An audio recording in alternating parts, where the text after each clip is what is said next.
Thanks for joining us. You're live on GBC News and GTV. This is Women's Voice. My name is Selike Makola Chiapalu. Pleasure to have you join us as always. Global estimates published by the World Health Organization indicates that 1 in 3 women worldwide have experienced either physical or sexual intimate partner violence in their lifetime. Worldwide, as many as 38% of murders of women are committed by a male intimate partner. Today on the program, we are asking, why would anyone abuse their spouse or partner? How does the love that once existed between two people turn into a master-servant relationship where one person feels so powerful and violates the other physically, emotionally, psychologically, while the other faces the devastating consequences of that abuse? My guest, a very intelligent, beautiful, outspoken woman, is a domestic violence survivor and will be sharing her thoughts on abusive relationships and how their effect on the abuse can affect our lives. She has become a strong voice in the gender advocacy space, inspiring women and girls to break societal barriers and gain the courage to confront and escape abusive situations. And as an advocate, and her non-profit, the Women's Lobby, seeks to bring together stakeholders to effectively lobby for change in the laws that affect the development of women and to introduce laws that promote the success of the female gender here in Ghana and beyond.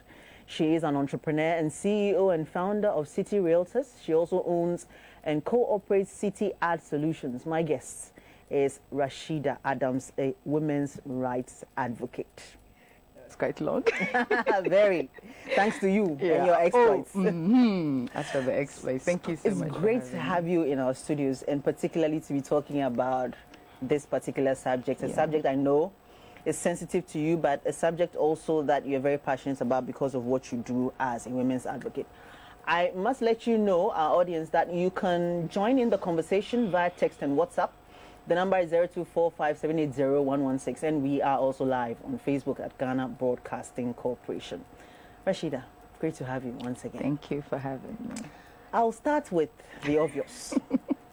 How does a beautiful, exquisite looking, not just that, intelligent, smart, assertive, I follow you on social media, so I know you. How does she end up in an abusive relationship? That's the question. You asked the biggest question at the beginning. You're not easing me into it. So, abuse in itself, you know, people ask this question a lot. Yeah. And even though it is from a good place and it is from a kind place, they don't mean to offend. But what it does is sort of, I think it's rooted a bit in victim blaming, where we feel like, you know, no matter what happened to you, you could have done something to avert it. I don't think any of us meet a person and then the person tells us, oh, hi, I'm a terrible man and I'm going to beat you till you're dead once I marry you. Nobody actually does that. So we meet people. They're nice. They say they like us. We like them back. And personally, I had a very assertive mother. Right. You know, so I grew up knowing what I wanted to be and what I wanted my life to look like. Right. And one of those things was that I was never going to excuse abuse or sort of be at the receiving end of it. But you know, so I always tell people that I had so many options when I wanted to get married that I could have married any number of people or any number of people with certain statuses or something. But I chose someone who I thought was closer to me to avoid that inherent inequality, so that, you know, if we are at par, intellectually, you know, by our achievements, etc., then we would respect each other. But that was wrong, obviously.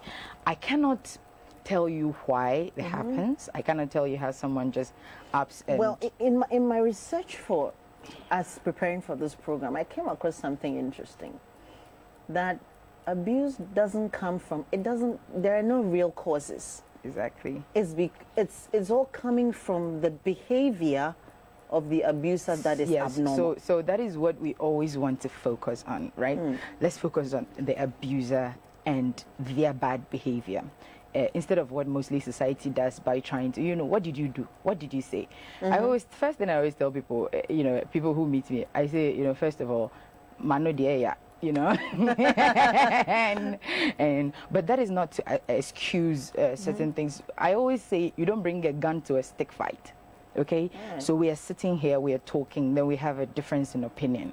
And then all of a sudden, on my face. How does that make any sense? You respond to an argument with an argument. You respond to, if something has been said that hurts your feelings, you respond by hurting the other person's feelings in the same manner. You don't, go and use a hammer to, kill an ant. It doesn't make any sense. And I think that usually that comes from a certain inferiority complex that I'm not a psychologist, and I always say to people, let us not try and humanize the abuser.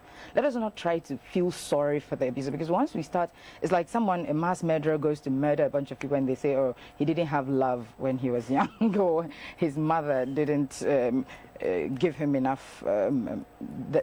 When you do that, you first of all, you belittle the experience of the victim, and you try to humanize the abuser in such a way that absolves them from their crime. And I always say abuse itself is rooted inherently in inequality. So a man sees himself as the ogboro, you understand, the oga, and then the wife is somewhere in the middle, and then the children are somewhere that pictorial representation that we've seen. So the patriarchy. So it's rooted in patriarchal practices where, even in pictures, I once saw a picture of the Princess Diana or something, and Prince Charles, and even though she was taller than him, there's this portrait where apparently she had been made to crouch so that so that he looked taller than her. All of those things, we don't think that it contributes. So a man or a male, grows up feeling, I'm superior, I'm better, I'm wiser, I'm smarter, I am your Lord, I am supposed to take care of you, and by extension punish you when you're wrong. That is where the problem comes. Punishment, you reserve punishment for your children. Even children, there are ways that, my 5-year-old, I don't hit her. I say, when I do something and she doesn't like it, I say sorry, and all of that. We give them respect because they also have their own rights. Just because they are under your roof and they eat your food doesn't mean all of a sudden they have lost their rights. So imagine there's a child that came out of my body, I am according this respect to. And you, who had no hand in my creation or in my nurturing or of any sort, now wants to exert a certain kind of discipline on me. I don't, like I said, rooted in inequality, being told he's the boss, he's the master, he's the head of all. And so when I first started my advocacy, I focused a lot on women getting empowered and women having their own money. And if you have your own money, then you can leave and you can go and start your life. But it's wrong. I mean, it's wrong because, just the last week I was at a conference, a body called the International Network to End Violence Against Women. So we were sort of the founding members. So we came together to basically, all our organizations individually, but together, from different African countries to sort of give it an African perspective, and then, to sort of use that to address the situation on an international level. And one of the women, so there were much older women there. Some of them were in their 60s, people who had been doing this for so long. And one of them said something that said that when it comes to violence against women, nothing absolves you. So we always talk about be empowered, be empowered. She gave us a few examples. Okay, she gave us the story of a woman who was chair of, I think, the UN Women, or some big women's organization like that, I think for over a period. And throughout the entire period that she was chair of that board, telling women A, B, C, D, don't do this, don't allow this, she was being abused terribly. She was, in fact, her abuse was quite bad. And, you want to say it's hypocritical, but it's not. this person is also a victim. Right. And the reason why her victimhood is even worse is that this person would just say, if I go and I say I am being abused, people are going to look at me and say, oh, just leave. But we don't realize that it's not about just leaving. You still come out and come and meet the society, the judging eyes, the judging questions, the people telling you didn't do enough, people asking you, what did you do? What did you do? I know by now, but you get that. So, yeah, it's a whole complicated situation. I want to follow up with something though about how long you take the abuse. How long were you able to take it for? Okay, so in my case, it basically started almost immediately. Almost immediately after marriage. Immediately, yeah. And that is what even cemented it for me that, look, it's not about what you do. Okay, because in the beginning of relationships, they're nice, aren't they? They're nice. The butterfly feelings. Yeah, I know. The ice cream yeah, days. and then you start your pain right from the beginning, and it's even worse. I think if it had happened a bit later, I would have left immediately. But because it was at the beginning, who's going to believe you? Like all of a sudden, you've just gone into this physical abuse, though? Oh, terribly physical. Yes, that is what it was. And later when we were having certain conversations, they would say, "Oh, it's just a bunch of slaps." Yeah, slaps. Just a bunch of slaps. Yeah. No, not even one slap is allowed. No. And people, and I once tried to go to the police station. So I got to the police station, and then an officer. So I meet an officer. He's male, and then I tried to talk to him. Then he says, about 10 grams to say, oh, now I'm a baby, and well, let me translate. A big tall woman. You're like a big tall woman, and you're allowing, as if you allow someone to actually hit you. Personally, I don't believe in physical violence. I don't know. Maybe it's just the way I was raised. I feel like misunderstandings can be sorted out. Because we are trying to talk about and understand the psyche and help women who are going through this, and we'll come to the dangers of staying in a bit. Did you try to rationalize, try to see how you could make it go away? Did you go through that? That's all I did. Because why else would I have stayed that long? I do believe that yes, I didn't at that time. I didn't have the requisite financial but I could find it. I could beg my friends. I could. There are things I consider extreme that most people don't consider. When I get to the point of having to beg my friends, I feel that is quite extreme. But people don't. That's people's first point of call. But so I could have gone out there and still I could have gone back to my mother. I could have but the first time you say, oh, this was just, I made him angry. And especially for people, the anokate type of people, like the people who are outspoken and people who are, you feel like it's something you did or said, okay? Until you get to a point where you realize that, no, this is not normal response to an argument. This is not a normal response to having, when you are having a verbal disagreement. This is not how it's supposed to progress. A verbal disagreement is supposed to remain a verbal disagreement. So in the beginning you say, something I did, and then later, you start, it's too early to go and tell anyone. And something interesting actually, in everyone that I try to speak to about, usually in this kind of situation, you feel like speaking to older type women who have been in this system for long. And every one of them, I remember I spoke to, I actually have a lot of friends in that age bracket because all my friends are older.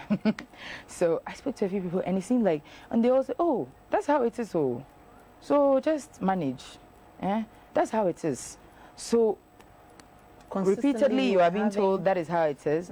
And the mistake I made was I never spoke to my mom about it because I thought that it would burden her too much, because ultimately she was the one that I should have spoken to. So for the longest time I thought it was normal. You hear big women, you are sitting there with them and they are telling you how they are being beaten. Some of them have been relocated to the guest house in their own marital homes, and those are all forms of abuses. So you try, in the beginning, you try to reason. You say, if I'm a little quieter, if I talk less, if I do everything they say, if I come home early, the way they said, if I quit my job like they said, if I stop talking to my friends like they said, if I stopped doing everything they said not to do, but there's nothing you can do, you end up, stepping on, it's like you're tiptoeing around the person, and it's still not enough, because anything, look, an abuser, anything, something as simple as correcting their grammar can get you beaten later. And they are not idiots. They are not people who are not clear-minded. You won't correct their English and they will slap you. No, then you go and tell everyone that you corrected their English and they slapped you. They will wait. That thing, like, you put it down, accumulation of your sins. And then one day you don't know what happens, and then you are collecting it. So I believe that were you going through a phase of seeing remorsefulness after it happened? Oh, yes. And so, like, okay, no, he must have been sorry about it. Recently, in a chat, he himself said, I always made sure I said sorry every time that happened. So people feel like sorry. So now that you're separated, you're friends. You're very. We're not friends. We're not friends. No, we're not friends. No. We have to co-parent. Right, you have to co-parent. It's been one of the most. In fact, it's been more difficult than being in an abusive marriage, because it's like you feel like I have to do all this. I work very hard because I feel like I never want to be in that position where I'm stuck somewhere, because of.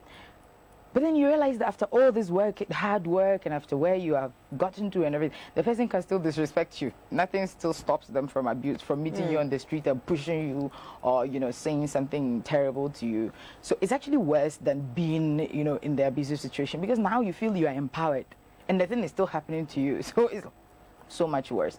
So we talk because we have to, but not But so sometimes it's like. Obviously, from time to time, men, it's like they will always try again and see if you give a second chance or something like that. So they say things like, "Oh, but I always said sorry," and I said, "Yes, you said sorry. Doesn't mean I ever forgave you, or even if I did forgive you, doesn't mean I ever forgot." Abuse is something that people don't understand. It's not just about you hit me, I hit you back. That's not what it is. In a marriage, abuse is so complicated, because in a marriage, there are so many things that one spouse can use to abuse the other. For example, your spouse tells you, what, this job you're doing, you're on TV, people are seeing you, they're seeing your beauty, I don't like it. So stop your work and come and stay at home. That basically happened to me. Yes, you were in the media. Yeah, so at the time, and so many complaints, and So you stop. So you stop, and then you go and sit at home. Okay, so now everything is solved. I've stopped my work. I'm sitting at home, so everything is perfect, right? No, it's about something else. What is it called? You are getting calls from friends. Why are they not girls? Why are they men? Your family calls you too much. What are you discussing? It's hell. Because physical abuse rarely comes by itself. Right. It comes with psychological abuse. It's so much of it, because to be able to physically abuse someone like me for as long as it happens, you need to be a good psychological abuser, because they tell you things like, "Ish, you have children. Where are you gonna go? Who's going to take you?" Etc. Things that really kill your spirits, or sort of make you feel locked into that relationship. Exactly. Where are you going to go with children? Who's going to? They tell you things like, "Who's going to marry you? Who's going to take you with somebody else's children, and how are you going to take care of yourself?" And I always there was once I wrote this post on my Facebook about how he would say, "Where are you going to go?" And I said, "Did you pick me from my gutter?" First of all, I was doing very well before we met, and so I can just go back to, I think that we get so, I don't want to say lazy, we get so laid back in marriages that they forget who we were. Right. Before we were in the marriage, they forget how strong we were. They forget, how much we were able to do. Any plans of going back on TV, by the way? Sister, I was being paid 300 cedis at so no. I'm still in the media. I have TV shows, but going into the media, like paid media work, newsroom job, no. Like, I no longer want to be a baller reporter or something like that. There's a part of it I want to bring in. I'll reserve it for later on, because you were not just married to anybody. You were married to a public figure, and you're married to somebody who, of course, had high standing in society. Was that also like a factor that kept you trying to just fix it? Let me make it work? if I wanted to marry someone of high standing, trust me, I had much better options, and he knows that. He does. Even before he was in Parliament, But he's in Parliament now. I was a parliamentary correspondent before he even dreamed to be in Parliament. I could have married any one of those. I could have just been like, yeah, let's get married. Right. Even after he went there, he was having comments like, you took our wife, etc. But there were people that I could have married. Ugh, come on, so many people that is where in the beginning I talked to you about finding someone who wasn't too unequal to me.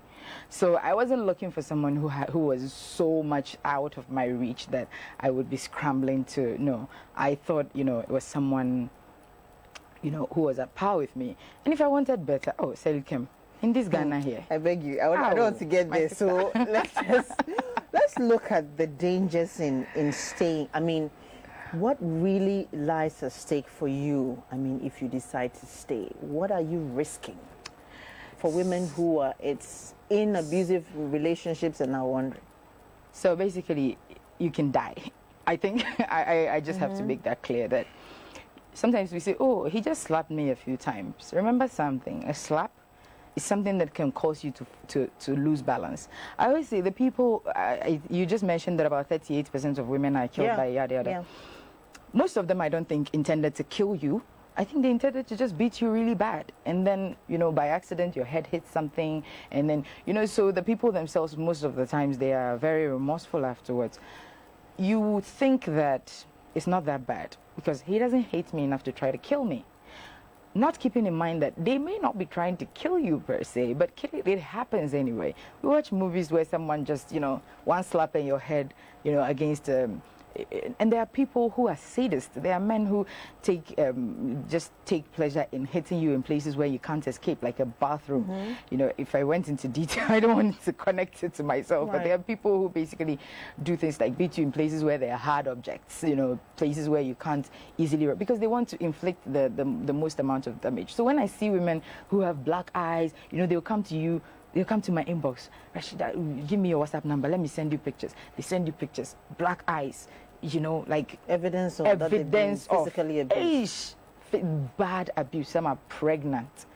Some have been some pregnancies have been beaten into miscarriages, front and center, and they are still empathizing with these men. Oh, it was me. I said something he didn't like.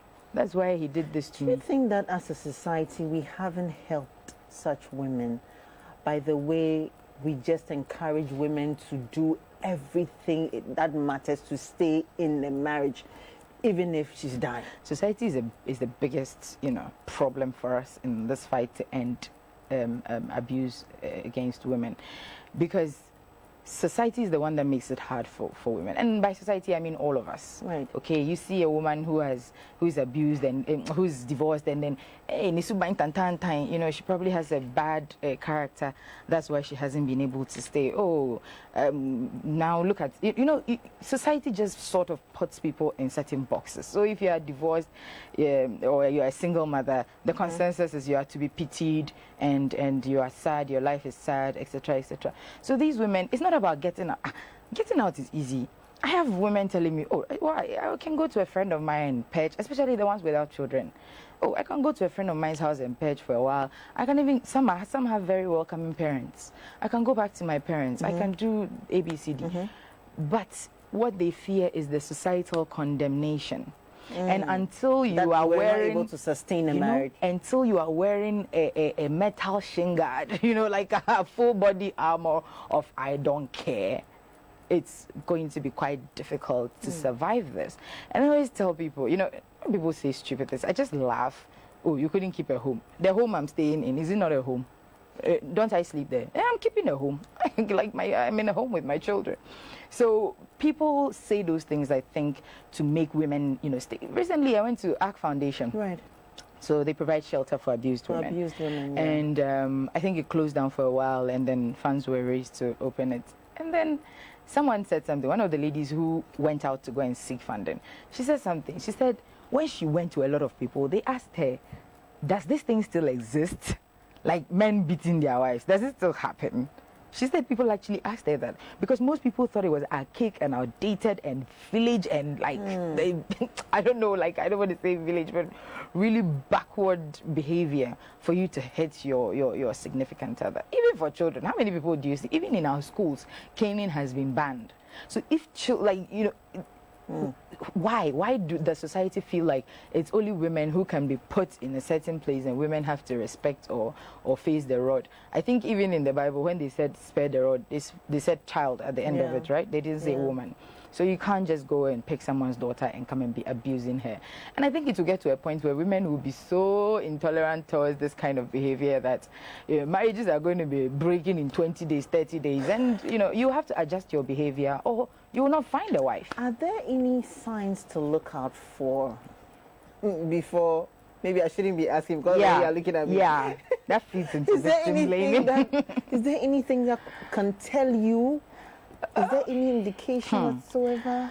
Or most of the times, most of the times, I think it happens. We ourselves, look, let's not discount the power of emotions. Right. Okay. I want to be married.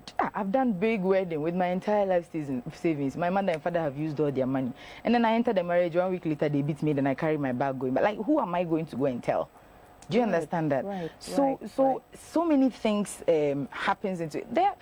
I said nobody meets you and says, "Hi, I'm a monster. I'm going to beat you when I marry you." I get it. Yes, but there are signs. Yes, there are signs that you can look out for. There are men who are controlling.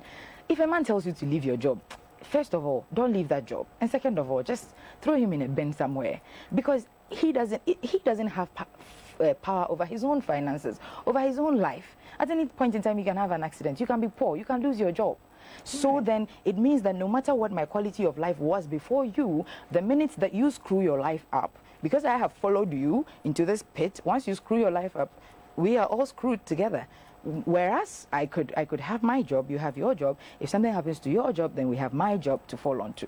But it all goes back to societal conditions. Man is supposed to be the breadwinner, and a woman is just supposed to sit at home. All these things feed into. Quit your job. Stop talking to your friends. Don't talk so much with your family. Stop telling people my business. Stop telling people my business. Now you feel like, oh, it's the intimate conversations you have, but later it's going to be about, he's going to use that to silence you into, regarding the abuse. So there are things you look out for. We know people who respect us. The point is, any man who doesn't respect you is a potential abuser. Because if a person respects you, so how can I just sit here and then remove my hand and hit? Does that make any sense to you? It doesn't. It doesn't. Let's go to how this affects children, because sometimes women stay or people who are being abused in relationships stay because they feel that, well, because of the children, I can't leave. But this tends to have a certain effect even on the children the more you stay, doesn't it? There was once before my youngest daughter, my oldest daughter, she's 6 now. That time she was about 2. She used to go to school and tell her teachers and all her friends, "My daddy beat my mommy. My daddy beat my mommy." And I was saying this at school. Oh yeah, and I was. My daddy beats my mom. Yes. I was called by the school and asked what is going on because she keeps saying this, and they don't know what to do about it. I said, well, I'm going to try as much. So I talked to her. I said she should stop that. She said she shouldn't, go about saying that. But she continued. Even when we changed her school, she still went. How old was she? She was about 2 to 3, and she was already saying that because she was always in the thick of the fight. She was, and an abuser doesn't care there's a child around. Oh, move the child aside, and if you don't take care, the child can even fall or anything like that. In that moment when they're in that rage, I think that they don't see anything else and they don't pay attention to even the children. If an abuser cared, would you be pregnant and he'll be beating you on top of it? They don't care about children. So I find it very difficult when an abusive man says, "Oh, I love my daughters so much and I love my children so much." How could you possibly, be hitting the child, be hitting the mother while the child was in the stomach, come out? There was once he literally hit me after I'd had a C-section, because I wouldn't carry a bucket of water. So I left, and now I live in a place where I don't have to carry a bucket of water. It's a complicated situation, but also it's very simple. It's centered around men's egos. We don't say there are no women who abuse men. We don't say that. But look at the numbers. 38% of women being killed by intimate partners. How many percentage of men have been killed by their wives or their girlfriends? You always look at the numbers. And I always tell people, if you want to talk about abuse against men, go and start your own platform and talk about abuse against men. I can't have divided attention. Women need so much of our focus because it is not just about a man and a woman in a house. It's systemic. You have the system not caring. You go to the police, they can't help you. Best case scenario, they'll call the person, collect the money and share with the person or something like that. Worst case scenario, they tell you something stupid like that policeman told me, about tinting gram or whatever. And then if he actually called a female officer, she also came and said, oh, and when I had spoken, madam, that kind of people, they intimate touch you or more. You know, I went to Dofsu. There's no way I didn't go. You don't get results. You are asked. Was it not probably because your husband was a man of influence? Oh, Selikem, influencer here. Oh, come on. Okay. So you want to tell me there are people who are above the law? This is where we take the break. This is Women's Voice. Today on the program, my guest is Rashida Adams. Rashida is a survivor of domestic violence, and she's now an advocate, women's rights advocate, helping educate women about abuse, abusive relationships, and unhealthy relationships. She's my guest on the program. She's also a CEO for Realtors, City Realtors. She's also CEO for City Realtors and also City Ad Solutions. We'll take a break. When we return, the conversation will continue. I've seen your messages coming in. I'll begin to read them right after we come back. And at a point, we'll open the phone lines. Stay with us. We're back shortly.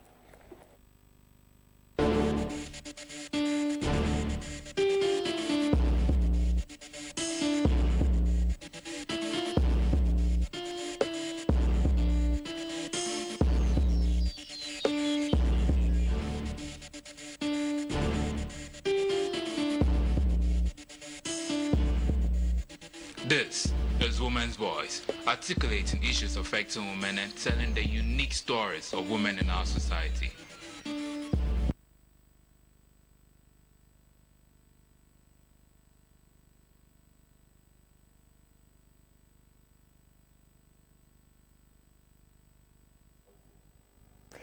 Welcome back. This is Women's Voice. Today on the program, we're looking at the dangers of staying in an abusive relationship, and my guest is a survivor of domestic violence. Today, she's an advocate for women in all manner of spaces, but she's mainly focused on women's rights advocacy. Rashida, let's come to, is it better to stay or to leave? For people who just want to hear it clearly from someone like you. Stay or leave? So, first of all, okay, let me just say unequivocally leave. Because it never gets better. It never gets better. It's only going to get worse and worse. Because sometimes I don't like making this analogy, but it's very easy to understand. Think of an abuser as a child, okay? They do the first thing, you excuse it. They do it next time, you excuse it. They do it the next time, you excuse it. What do you think is going to happen? Impunity is going to set in. So there's nothing like pray it away. How are you going to pray abuse out of a man? You know, there's nothing like talk to elders. They will say, yeah, he'll beat you today. I was talking to a woman who says that her path to gender advocacy was because of her mother, right, who every time her father abused her would pack all her children and go to her father. And then the next morning, the father would be on a bicycle and then go and beg. And then she would come back. And then it kept repeating itself. It happens, you know, it happens that way mostly because women just, you know, they come and beg. And then you go, and then everybody tells you go. And I always say that don't always think your family has your best interest at heart. Depending on the kind of family you are coming from, some families are happy to be rid of you. You know, if you are that kind of girl that was probably at home, dependent on your... Some parents, they feel like, oh, they have washed their hands, they have given it to some gentleman to go and continue, you know, and then you are back. You are not in their budget. You are not in their, you know, you are back with your 10 hands and 10 fingers coming to seek their support to start over again. It can be difficult for the parents as well, but you don't have to look at it that way. If you leave, if you leave, it will be difficult. Yes, especially in situations where you are dependent on your abuser. It will be difficult. Oh, me, I was told to go and starve with my children. You know, all kinds of nasty things, and yet here we are. It will be difficult. What is not difficult in this world? I always say dying is pretty difficult, isn't it? Like being killed, you know, being abused to death is pretty difficult. So there's nothing that is easy compared to, no, there's nothing that is difficult compared to death. So you leave. I recently met a girl on Facebook. She was a Miss Ghana finalist or something like that. Went and entered into a marriage, got abused. She left with nothing but the clothes on her back. She went to hawk pure water. Miss Ghana finalist. In Tamale, I thought it was a joke until some people started commenting under her post that, oh, they knew her. And then I Googled her. There she was, Miss Ghana, something, a very pretty girl.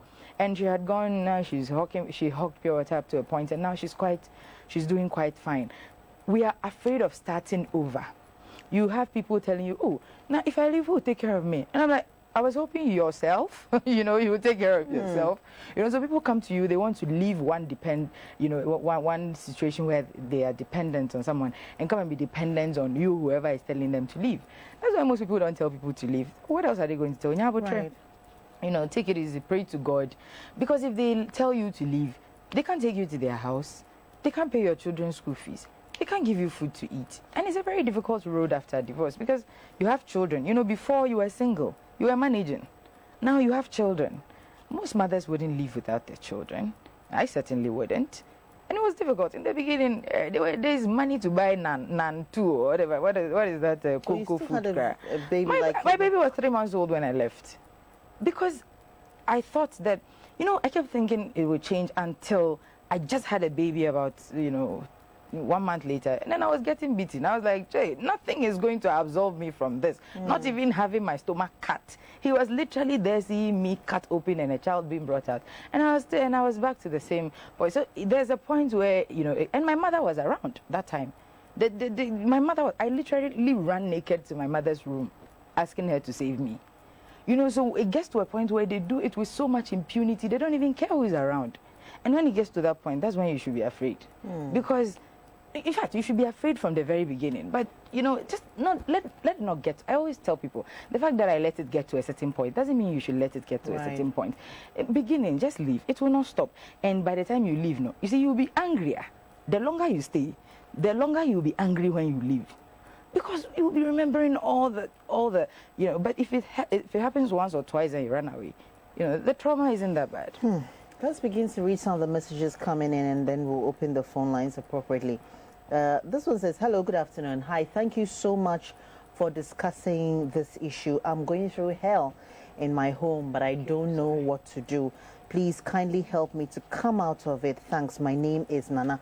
So that's coming in from Nana. What would you say to such a person? Basically, it starts with you. Starting with, yes, she has said that she wants to leave. It's one thing saying you want to leave, and it's one thing actually leaving. You know, right now you have to start putting your finances in order. You have to start saving. I must say, though, that it still will not absolve you from being abused. Yes, you leave. It's one step. Yes. Can you take care of the children without having to go back to him? I know a man who would, you know, tell his ex-wife to basically let him sleep with her every time she went to collect school fees. Yes. She was probably thinking, better give it to this one than go and give it to someone that she doesn't, and that is all abuse. This is sexual abuse because she's not in a state of mind to consent. And her children are starving. You are talking about consent, you know. So it will still not absolve you, but at least take the steps, little steps. Save money, you know, start looking at who you can trust, start looking at people you can go to, and talk to a few people. I always want people to believe that I just got up one day and got this self-actualization. Would you recommend professional help? Psychological help? My dear, keeping in mind that professional help, psychological help is out of a lot of people's budgets around here.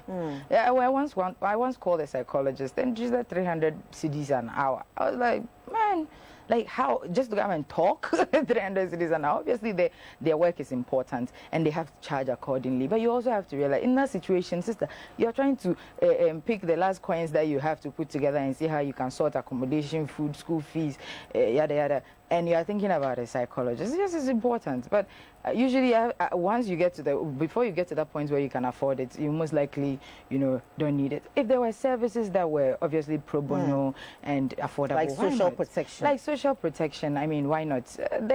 And this is why we are advocating for the funding of the Domestic Violence Act, because it makes provisions for all of this. Finding psychological help for these women, shelter, etc., etc. But the government somehow does not have any interest in it, in funding it for some reason. Apparently, the women of Ghana are not important enough for our president. And, and I always tell other women... The president is a gender champion. This is why I say he must start to earn it, because I don't feel like he has earned it. And this is why I always tell certain women that just the fact that it hasn't come to your door, doesn't mean it won't.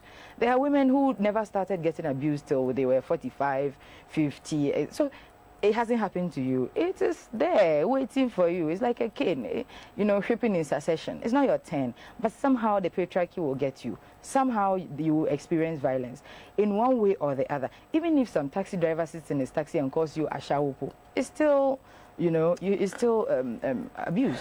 Let me take this one. It says society is really a major problem, like Rashida is saying. The police, they police you to marry, they police your womb, police your decisions in marriage, True. Police you when you want to get out of a horrible marriage. Society, I have forgotten them completely. I do what I want when I want, as long as I'm happy. Very Society good. should mind their own business. And she gives me the emoji with the eyes rolled up. That's Jennifer there. This one says, I really like your program and I'm glad I tuned into this channel. I'm a victim, although I'm not yet married, but the situation is much complicated because some way, somehow, I am depending on him, what you talked about. Yes. It says, I'm a woman of 40 and my husband left me with 4 children because the abuse was too much. Because my dad came in and I know where he stays. Advise me, Della. This one says, please, how can we stop domestic violence? Please ask Rashida Adams for me. Stop it. How can we stop We went, this is last week, we went, a whole bunch of NGOs, a whole bunch of women who have been doing this advocacy work from their 20s, now they are in their 60s, and we were still discussing ways to stop it. Do you understand how difficult that is? People have been fighting this for decades. What do we do differently then? Selikim, I would be lying if I told you I knew the answer. I think that let's start from our own corners, okay? From our own individual corners. Stop being with people who disrespect you. You are talking, Fefrioko, keep quiet. Those things they say to you, shut up, and, your views are not important, extra. We see that this disrespect in India, we see it, because people can't hide it for so long. It will show in one way or the other. Yes, we don't want victim blaming. We don't want to say that there's something you could have done to stop it, okay? The person can be perfect, and 10 years later, they can start getting abusive because they have met someone else, they find you annoying, and one or two other reasons, or they have found that you are entirely dependent on them. Look, there are men who walk into their houses, see their wife sitting there, eating or something, just look at her, they are so tired of you. And I always tell women that have your own work, have a job. You see, even take away the money factor. Right. You get up, you dress up, okay? You go somewhere. You will talk to other people. You will talk to other women. You will hear something. You will laugh. Your spirit will, yes, you should get out as soon as possible. But there are people who have nowhere to go. Sister, nowhere to go. Their families will take them back. No social protection of any sort, no shelter, nothing like that. So they are there. For now, you are there, yes, but save money. Don't buy beautiful dresses. The beautiful dresses, they won't stop you from getting killed. Yes, dress well and everything, but keep money, save money, and ask whoever you can for help. I always say I'm a peculiar case. I don't like asking for help because that's just how I was. Even my mother tells me, one day you'll starve and, there will be help right there and you'll be right here and you'll starve. That is peculiar to me. But ask for help. Worst thing that can happen is they will say no, but ask. come to Selikem. You talk to people. What can I do? Stop wanting to leave your husband and then go and depend on Selikem just because she has said leave. Leave. Right. Come to us. That's another dependent relationship. Yes, that's another dependent relationship. And that is why these men keep telling us, you will not find anybody like me. Because they think we are leaving them to go and find somebody else to depend on. And that is why and my ex is always say, oh, you said you were going to find someone better. Where is that someone? And I said, look, after being married to you, I don't even think I want to, do it again. This message says, and at this point, we'll open the phone lines. The number is 026-096-9160. You can call in. This one says, I'm really enjoying the program. Miss Adams is on point. She simply narrates my own experience. Beaten with 8 months, 2 weeks pregnancy. Women really need help. Please, can I have her contact? I also have a foundation. I'd like to talk to her. I'm a survivor. I fled for my life, and I am glad I did. Oh, my. This one says, hi, Sally. I don't think any man would just stand up and start beating you. So please, you should outline the causes of the beating, even though it is wrong to abuse a woman. Senor, you have to come again because this thing you are saying about the causes of abuse. Yes, Senor is part of society that basically ask you always what did you do. Wrong. Senor, if a woman is annoying you, divorce her. Leave. Don't be no, just leave. Just divorce her. If you go anywhere and say my wife was verbally abusing me, so I left her, I don't think anyone is going to fault you for that. Leave the person. Leave the person. Abusing the person is not the right thing. Exactly. It's never the answer. So Catherine Mikado says, Selikem, good afternoon. I'm enjoying the program. I'd like to partner Rashida to do advocacy. And I know Madam Catherine Mikado was with the Gender Ministry, Ghana Education Service, rather. And so she says she'd like to partner with you. That's some good news coming through. Now, this one says, I'm watching the program for the first time and I just love it. What's actually trending lately is verbal abuse and is draining most women psychologically. This one also says, hello, just tune into your program. There's a caller on the line. Hello, good afternoon. Tell us your name, where you're calling from, and let's hear you. Hi, I'm calling from Legon. My name is Sarah.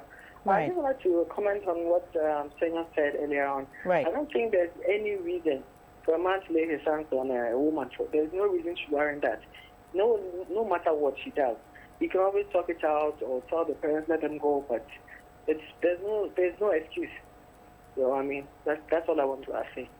Thank you so much. So you see somebody immediately came there. I'm very happy at how women are getting slow, but and I don't like to throw away the term empowered, throw it away so easily. But women are, we are on these platforms where before platforms like Tell It people, before you see a woman post a story of abuse and everybody will be victim blaming her. Now I see women are more protective of each other and are telling people off. Before people wouldn't. We believed there was something we were doing. He said something and I talked back, so he beat me. There is no excuse. This one says, hello, just tuned into the program. I personally have been a victim of domestic violence. I was in for 9 years, and mostly what family and church will tell you is that it will stop, but it never ends. I took a bold decision and ended the marriage against all odds. Now I'm happily and successfully living with my kids. The same society and family now are hailing me for taking such a bold step. I was seriously abused, my dear. It's terrible. That is Ajwa from Tema. And there's another caller on the line. Hello, tell us your name, where you're calling from, and go ahead with your submission.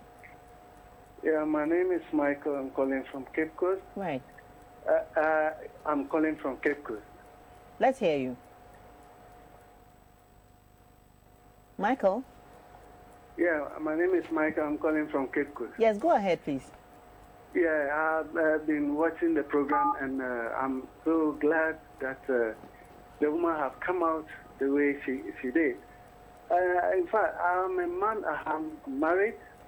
I can't imagine hitting my wife if she does something.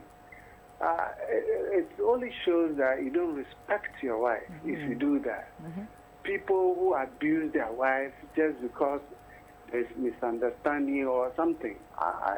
Such people, I can't just understand.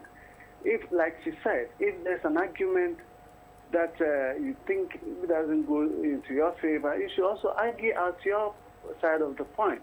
But to go to the extent of hitting your wife it just shows that animal part of you, which you cannot control, and therefore, when she continues to live with you, one day she's going to end up killing the woman. So I agree with her that when you see the signs coming up, the only thing you have to do to save your life in future and that of your children, because when you leave, you might not know whether this man is going to go elsewhere to marry another woman, and your children might be abused as well. So, in actual fact, when you see the sign, the best thing to do in the circumstance is to leave the marriage and save your life. So, God bless you for the advocacy thing you are doing, and may God be with you. Amen. Thank you very much for calling in. That was just exactly what we I needed. like it when I hear, men, sometimes they make it seem like it's a man against woman thing. And these women are saying this and these women are saying, we forget that. And I don't like using this position. I feel like it's blackmail. Like you have sisters too, you have mothers too, you have nieces too, but that's the reality of the issue. These same men who tell us, this same society who tell us A, B, C, and D, wait till it's their own child, especially the men, so protective of their daughters. Wait till it's their own child. This one says, thank you, Madam Host. My name is Dr. Simon Che from University of Education, Winneba. Can I also leave my wife if my wife is abusing me financially? If you can invite a male gender activist onto your program to balance the discussion. The balance you're talking about, you have to come again on that because you're talking about physical abuse here, okay? But don't worry, there'll be male gender activists also joining into the discussion. There's a caller on the line, your name and where you're calling from, and tell us what you have for us. Hello? Right, hello, we can hear you. Go ahead. I'm Antefua. Right. I'm calling from Cape Coast. Antefua, go ahead. You see, the human nature is such that unless a person is totally changed, whether man or woman, if you're in a relationship like this and the man is abusive, like she said, the best thing is to go out or seek help. Unfortunately, the police may not be able to help, but there are individuals in various churches who are doing such advocacy quietly, on the quiet side. And sometimes too, I believe with all my heart that prayer changes things. There are men who were drunkards, beating their wives and all that. But when they gave their lives to Christ and changed, prayer changed them. It helped. So, my dear, add prayer to it all. It's also very important. Apart from seeking advocacy, add prayer to it. It will help. Thank you. Thank you, Auntie Fua. She says add prayer to it too. This one says, please, I'm a girl of 18 years and I've seen my mom suffer till now. But now she's no more with my dad, and yet he is still worrying us. Please, what should we do? My name is Abuna. That's one of the very difficult one. You don't want to. You see, children. I always say you never have to poison children against their abusive fathers because they'll see it. They see it as they grow up. When they are young, they idolize them. But once they grow up a bit into, especially if you have girls, they are going to be more sympathetic and they are going to understand the circumstances and which. So sometimes I get, him trying to blackmail me and say, daughters are going to grow up and I'm going to tell them you left. And I say, I'm going to tell them you beat me too, So this will be our final caller. Tell us your name, where you're calling from. Do us the honors of giving us a very quick submission. Hello. Hello. Yes, I want to tell. Hello, do you hear me? We hear you. I want to say something. About 90% of those women who are abused usually see it coming. Really? And yet they go ahead because they are afraid they will not get anyone to marry them. Yes. 90%? So, you have statistics that backs this. Proverbs 22 verse 3. Okay. Proverbs 22 verse 3 says that the wise one sees the problem coming and the person hides. But the stupid ones walk along through it and will suffer the consequences. So sometimes we just have to be bold, get out of the relationship. Before we even get married, we should get out. But you started by saying 90%. Every now and then, just not. Actually, Right. Unfortunately, the line dropped there, but that's So statistic. okay, no, not, I get. okay, you want to Sometimes comment on that? we get women who come on very strongly about the Right. fact that there are things that you could have done and there are things that you could have said So that's our right, last and caller. and Right. there are things that you could have. And But we'll wrap up here. what these people fail to put into account is one, the society that we live in. Look, like I said, imagine you have gone through had this whole nice wedding and everything, and 1 week later this abuse happens. She's talking about finding out before you enter the marriage. Usually when people are dating with you, they are my ex used to come to my house when we were dating. He used to help me around. When I'm cooking, he helps. He sits there, he helps. Afterwards, and then he was like, "Hey, me, you are mad." Something else came up. So it's not. We don't always see it. Yes, Right. I agree to some extent, but you do, your statistics are wrong. 90%, dear sister, I beg you. But I do believe that some see it, and even those who see it, I believe that there are other factors at play. It's just not about just see it and leave. Like someone, you read a comment, Right. someone said, even though they are not married, she's dependent on the person. Right. And we are trying to tell women not being dependent on another human being is not the best. sustainable. Well, our time is up.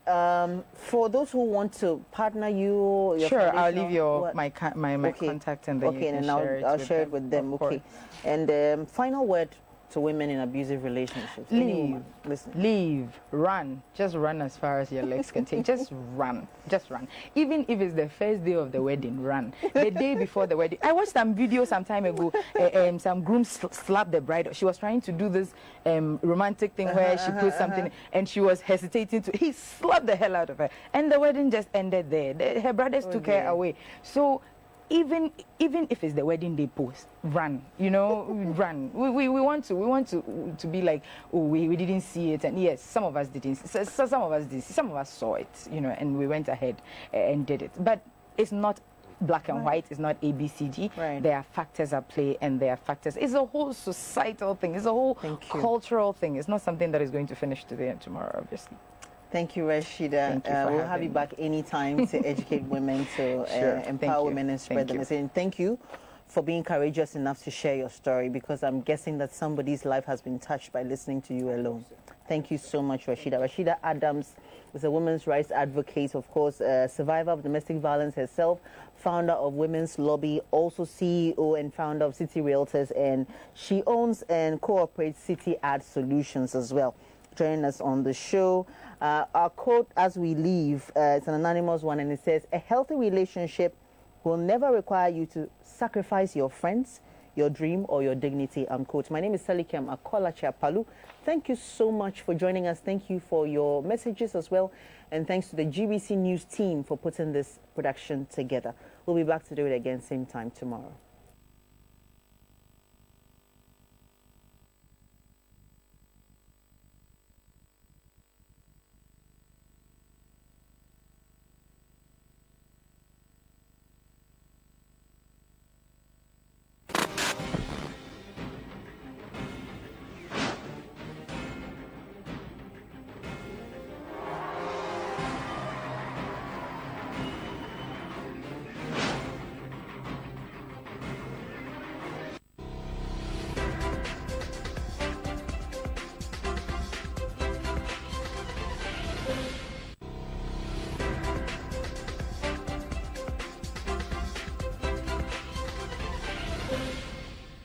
Former Prime Minister Pavel Filip's Democratic Party of Moldova had vowed to challenge the legitimacy of a new coalition government formed on Saturday by the Russian-backed Socialist Party and the pro-European Union Acum bloc.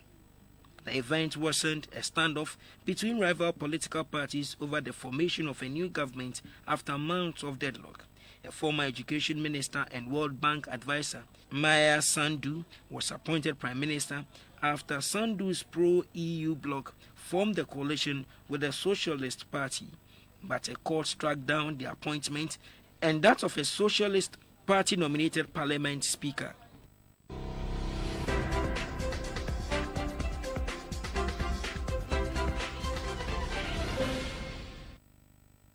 The Electoral Commission said that Kasim Jomart Tokayev, a career diplomat, had won with 70.8% of the votes. The candidate with the next highest vote share, opposition rival Armizan Kosanov, won around 15%. Turnout was about 77% according to the National Elections Commission. The 66-year-old Mr. Tokayev became interim president in March after the resignation of Nazarbayev, who had ruled the country since Kazakhstan gained independence from the Soviet Union